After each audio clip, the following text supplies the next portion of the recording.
اگه تو هم میخوای موون تایمت این شکلی بشه این ویدیو رو از دست نده و تا آخر ببین.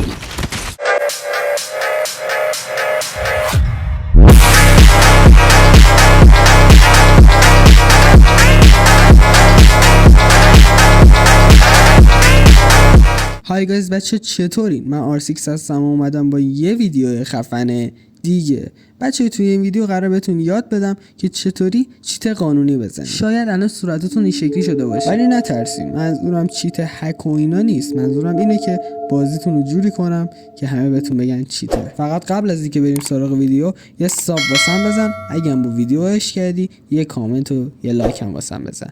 عشقی. بریم سراغ ویدیو. Let's go. 2000 years later. دوستان همین اول ویدیو بهتون بگم که اول باید سنستون اوکی بشه.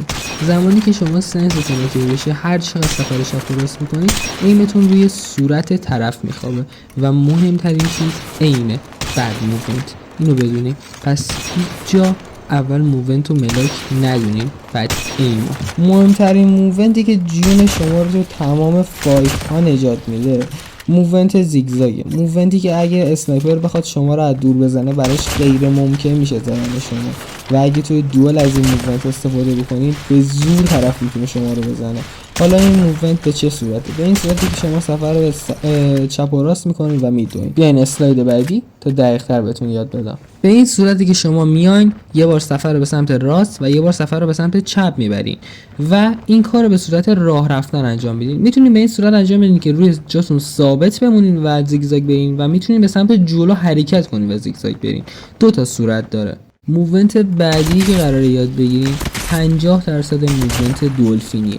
یعنی چی؟ زمانی که شما به سمت راست یا چپ اسلاید میزنید خیلی برای شما شاید اسلاید ساده‌ای دیده بشه ولی از دید انمی خیلی اسلاید سختیه و سخت میشه زد انمی وقتی این حرکت رو میزنه و واقعا خیلی خیلی جوابه. و اگه بخوایم بازی‌های سیسکو و گوشی پلیر 4 انگشته رو ببینیم خیلی خیلی از این موومنت استفاده میکنن. پس این موومنت رو جدی بگیرید. موومنت بعدی که مکمل موومنت قبلیه یعنی جام شات. موومنت همون که اسمشو گفتم یعنی همون جام شاته.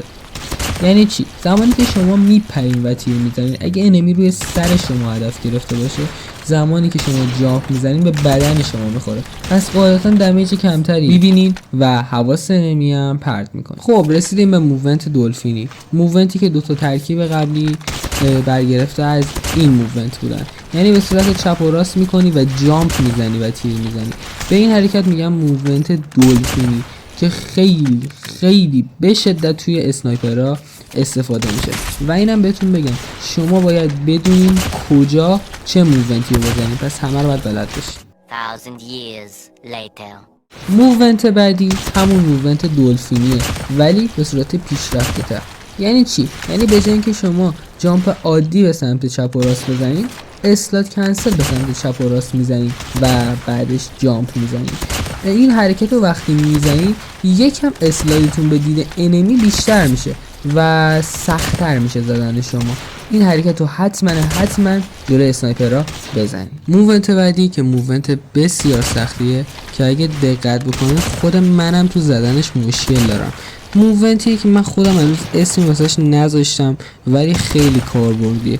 چرا کاربردیه؟ به خاطر اینکه زمانی که شما روی هوای جایی میپرین میتونین قبل از اینکه برسین روی زمین اسلاید کنسل بزنین و این واقعا فوق العاده است و خیلی موومنتتون رو خفن تر میکنه و انگار که چیترین دیگه، نرسیده رو زمین دارین اسکی میرین.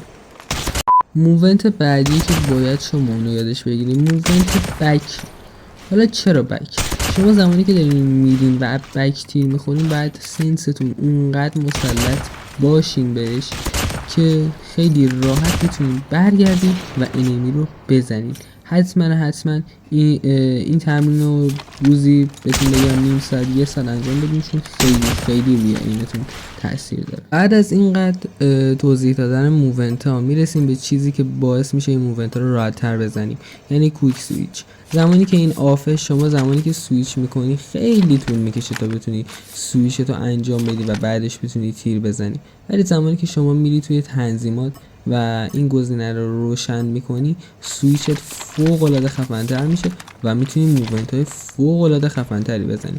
و اگه بتونی با این سرعت مچ بشی و ایمتو باشی یکی بکنی دیگه، یا خدا منتظر باش که توی پیام‌های رنگ بگن چیتر.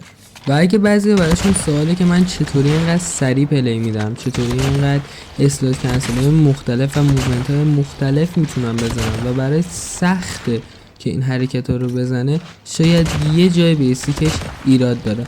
حالا کجای بیسیکش بریم بهتون بگم. کار خاصی نیاز نیست بکنی، میای توی بیسیک، میای پایین گزینه سنسیتیویتی میذاریش روی 81، اینجوری خیلی موومنت های سریع‌تر میتونی بزنی. دومین مرحله میای توی بیسیک قسمت ADS. اگه ADS تو روی تپ باشه هیچ کدوم از اون موومنت های ترکیبی رو نمیتونی بزنی و فقط ته موومنت خفنت میتونه باشه یه موومنت دولفینی و بعدش دیگه هیچ موومنت گادی نمیتونی بزنی. ولی اگه بیای و اونو بذاری روی هولد چه اتفاقی میفته؟ بذارین با هم ببینیم چه اتفاقی میفته.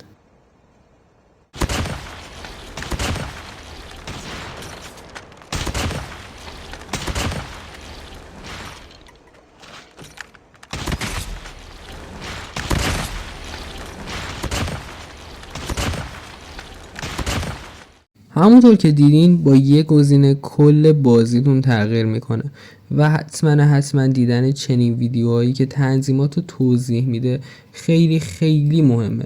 پس حتما این ویدیو رو با دقت نگاه کنید. بچه‌ها جدا از اون، غیر از بیسیک و موومنت و اینا، برای خوب بازی کردن نیاز به یه اتچمنت خفن دارین.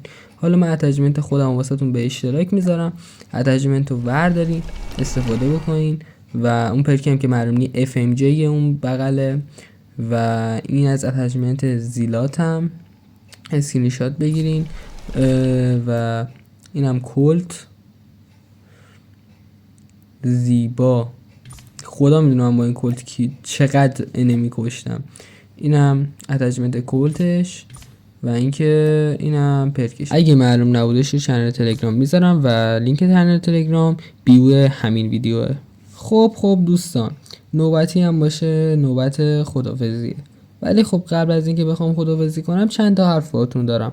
اینکه من واقعا نیاز به ایده دارم و برای ایده توی کامنت ها میتونم از نظرات شما استفاده کنم. پس حتما توی کامنت ها بهم ایده بدین که چه نوع ویدیوهایی بذارم. مثلا مثل این ویدیو چند تایی که گذاشتم به صورت آموزشی بشه یا توی رنگ پلی بدم و به صورت سطحی ویدیو بذارم. و اینکه آره دیگه 100 تا 100 داریم، مثل دوئل، رنگ یا تنظیمات. هر کدومی که شما بگین همونو میذارم. دوستان فعلا شب خوش.